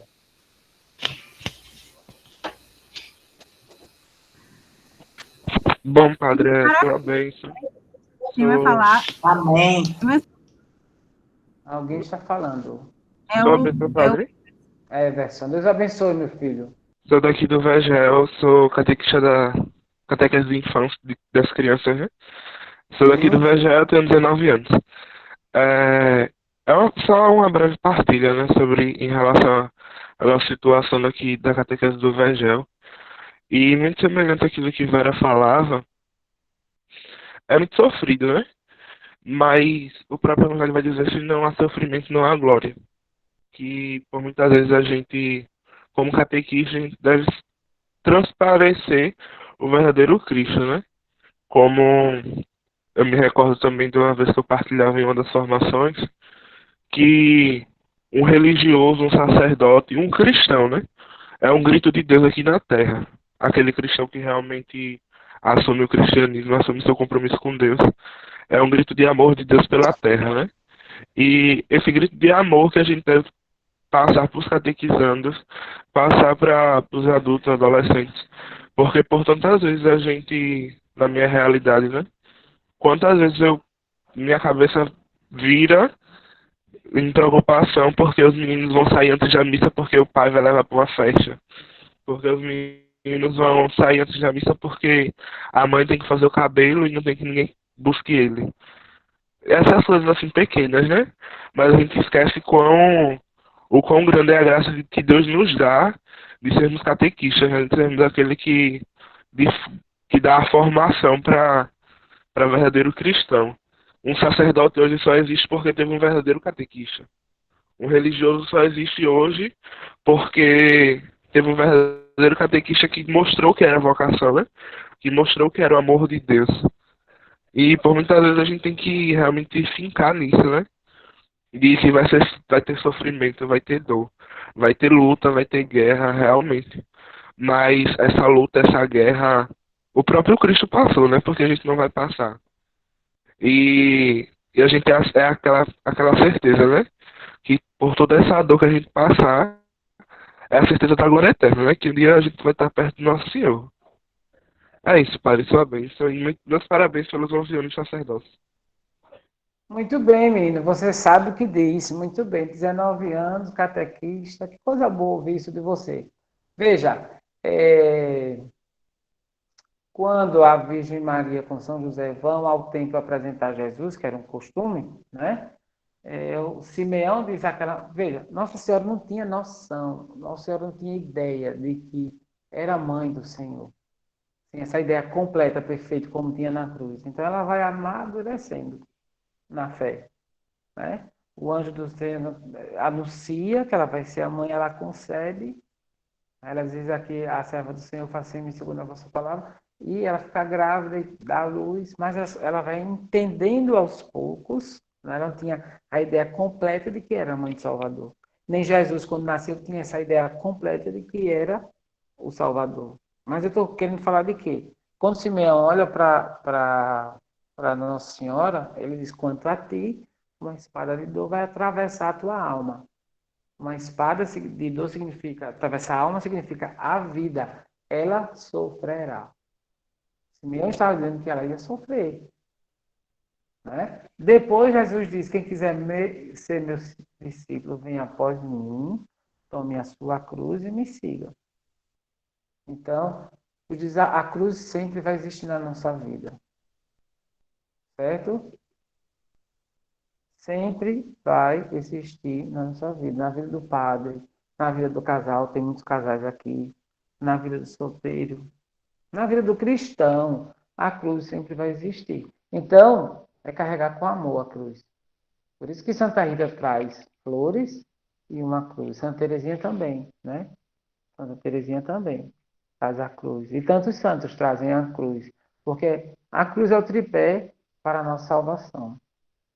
É abraçar a cruz. Jesus não correu da cruz, muito pelo contrário. Jesus abraçou a cruz. E morre na cruz para a nossa salvação. Então, problemas, dificuldades, disputas, inveja sempre vão existir. Não se prendam a isso, se prendam a Jesus.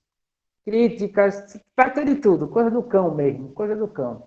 Né? Vai ter de tudo. Mas se o foco, se o ideal é Jesus, pronto. Tudo que vem, né, vai acrescentando a essa cruz que a gente vai carregando. Agora lembre, a comunhão com Deus não pode faltar. Se você não rezar, você vai desistir. Se você não rezar, você vai dizer, não quero mais não. É preciso rezar. O discípulo é aquele que vive em comunhão com nosso Senhor. Certo? O discípulo é aquele... Veja, São João Maria Vianney, chega em Ars, um povo incrédulo, pagão. Tocava o sino, ninguém saía, ninguém ia para a missa. Se nós fôssemos ele em Ars, A-R-S, Ars, nós voltaríamos para casa? Ia dizer ao bispo, me dê outro lugar? Se essa fosse a nossa comunidade de catequese, ele tocava o sino e nada. Tocava o sino, o povo não vinha. Ninguém vinha para a missa. Praticamente ele celebrava sozinho. E aí o que ele foi fazer? Rezar, fazer penitência, jejum, e o povo começou a vir. Uma cidade de mais ou menos 50 casas, né? Cidadezinha povoada insignificante. E aí ele celebrava, confessava, atendia o povo, a fome foi crescendo, crescendo, crescendo, crescendo. A cidade se tornou super populosa. A cidade ficou famosa por causa desse padre, né? E o povo vinha de vários lugares da França. E foi construída, para facilitar a vida do povo, uma linha férrea de Paris até Ars. Por causa daquele padre santo que não se encurvou diante da incredulidade. Tinha de tudo que vocês imaginaram numa casa, num povoado, numa cidade com 50 casas. Né? Tinha nem 200, viu, Vera? Tinha 50. E aí o que aconteceu, né? Foi atendendo o povo, rezando, celebrando, vinha gente de todos os lugares, de outros países, para ouvir os conselhos, a homilia, a direção espiritual daquele homem. Um homem simples, limitado, um homem com dificuldades intelectuais, mas que tinha um esforço grandioso. Quando ele morreu, se descobre que a maior biblioteca era dele, era considerado no seminário como um seminário chaburro, porque ele tinha dificuldade de aprendizado, mas foi superando. Primeiro como? Na oração, na penitência, na comunhão com Nosso Senhor. Sobre ele pesava uma grande cruz. Né? E veja, quando ele estava com 70 e poucos anos, ele queria ir embora de Ars, ele queria ser monge. Eu li há poucos dias a biografia, estou lendo a biografia dele. Ele queria ir embora, porque ele dizia assim, olha, quando o padre faz 75 anos, deve ir embora para ficar 25 anos, reservar os anos outros que seguem, para rezar e pedir a Deus perdão pelos pecados. Um homem santo disse isso. E muitas vezes o povo fazia o quê? Montava vigília na porta da igreja, na casa paroquial, na cidade, porque muitas vezes ele tentou ir embora de Ars, para ficar sozinho, para rezar, para viver em comunhão com Deus. Só ele e Deus. E aí o povo não deixava ele ir embora, porque ele era o santo de Ás. Veja, porque ele nutria o povo com os sacramentos, ele era Jesus para os outros. Veja que coisa linda. Então ele morreu em Ás. Muitas vezes ele tentou fugir de Ás para viver uma vida de intimidade, de mosteiro, não sei o que, o povo não deixava. Não. Montava guarda, vigia, para que ele não fosse embora de Ás. Veja, chegou num lugar onde ninguém queria saber de Deus, né? E se jogou nas mãos de Deus, não estava preso, né? As críticas, nada disso, se jogou nas mãos de Deus, fez um excelente trabalho, converteu aquele povo, levou aquele povo para o céu. Veja, assim deve ser o catequista. Carregou, apesar da cruz, carregou, a gente carrega. Vamos todos carregar, não adianta fugir. Mas quem perseverar até o fim, será salvo.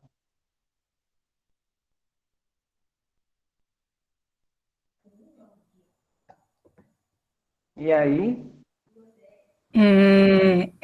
A conversa é muito boa, né? Porque quando a gente começa a falar do que a gente ama, do nosso amado, então vai longe, né? Mas, assim, a gente agradece muito a sua participação, Padre Valmir.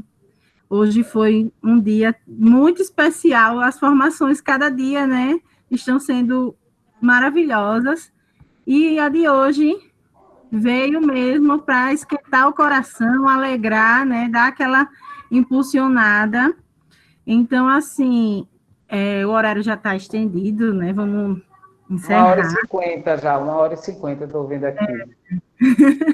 E então, assim, eu queria, como o senhor falou, citou aqui, né, hoje o senhor celebra 11 anos de ordenação, né, e a gente não vai deixar isso passar em branco. Vamos todo mundo ativar o microfone, cantar parabéns para o Padre Valmir, né, em forma de agradecimento, porque ele merece. Parabéns para você,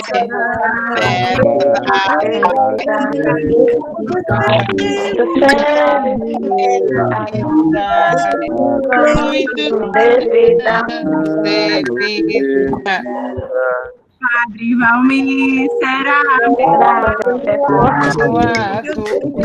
que Espírito vai derramar teu amor. Derrama, Senhor,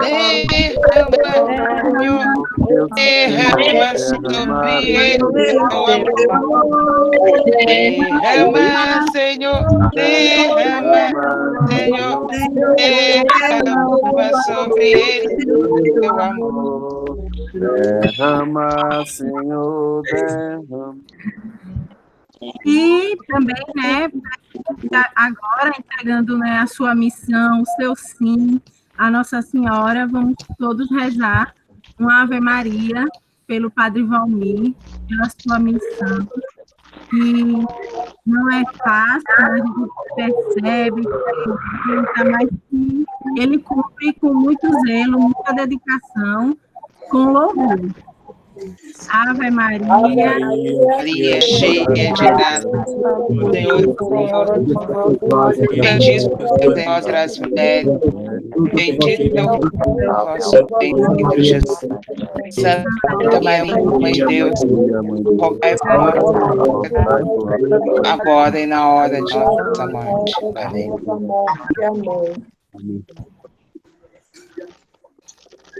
E agora, Padre Valmir, a sua bênção, né, para encerrar a nossa noite. Muito bem. Então, Deus seja louvado por essa experiência de hoje, né? Ninguém nunca cantou parabéns para mim nesse formato, viu? É a primeira vez, né? É uma inovação. Ninguém nunca cantou nesse formato. Então, esse momento, né, quase 2 horas, é um momento de muito aprendizado. Fico feliz em saber que não só daqui de Alagoas, mas de outros estados, né, como a Vera aí, que dialogou aqui com a gente, esse momento de formação, né? Olha, a formação vai até o último suspiro, viu? Até o último momento da vida da gente é preciso estar em formação. Se comprometam com isso. Vão formando a biblioteca de vocês, né? Estou falando de biblioteca, coisa grande, mas a estantezinha lá Sônia Maria, parabéns, senhor, né? Sou de Barbacena, Minas Gerais. Gerais, muito bem. Uai, muito bem. Estou ouvindo, Luiz Carlos, você falando. Então, vão formando, montando a biblioteca de vocês, um estante, vai colocando lá os livros, vão lendo, vão estudando. Há muita coisa, muita formação, muito material bom para a nossa formação, só não estuda quem não quer. Então, e esses momentos de formação em que integram tantas pessoas, né, continuem, não parem, viu? Não parem. Eu, 11 anos de padre, não paro de ler, não paro de estudar, de comprar livros, não sei o quê, para estudar, para me atualizar, porque o mundo é dinâmico e o Evangelho tem que dar respostas a esse mundo que é dinâmico e ajustar esse mundo na engrenagem do Evangelho. Né? Então, fico feliz pelo convite, sempre que for possível, né, estarei aqui e Deus seja louvado por toda essa experiência vivida. O Senhor esteja convosco. Ele está no meio de nós. Por intercessão de Nossa Senhora dos Prazeres, nossa padroeira, e São João Maria Vianney, abençoe o Deus Todo-Poderoso, Pai, Filho e Espírito Santo. Amém. Amém. Louvado seja nosso Senhor Jesus Cristo. Sempre seja louvado. A todos uma santa e abençoada noite. Fiquem com Deus, foi um prazer e uma alegria. Amém. Terça-feira tem mais. Um abraço a todos. Se quiser.